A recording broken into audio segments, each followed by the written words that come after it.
સંકટ મોચન હનુમાન મંદિર। તો મિત્રો આ મંદિર તમને ગોધરા નેશનલ હાઈવે રોડ ખડકી ગામ ટોલનાકાની 500 મીટરની દૂરી પર તમને આ મંદિરના દર્શન થાય છે મિત્રો। તો આ છે હનુમાન દાદાનું એવું મંદિર કે જે તમે મનોકામના લઈને આવો છો એ અવશ્ય પૂરી થાય છે। અને અહીંયા તમને ગેટ પસાર કર્યા પછી તમને અહીંયા નાના મંદિરના દર્શન થાય છે। ત્યાર પછી જે મોટું મંદિર છે તે મંદિરમાં તમને 2 ચમત્કારિક પથ્થર જોવા મળે છે અને એ ચમત્કારિક પથ્થર પર તમે બેસીને જોવો છો।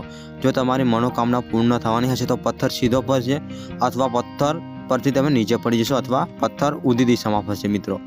તો આ છે હનુમાન દાદાની પ્રતિમાના તમે દર્શન કરી શકો છો। હવે તમને પથ્થર પર બેસીને બતાવીશું કે આપણી મનોકામના છે તે પૂર્ણ થવાની છે કે નથી થવાની। તો આપણે બજરંગબલીનું નામ લઈને પથ્થર પર બેસીને જોઈશું મિત્રો।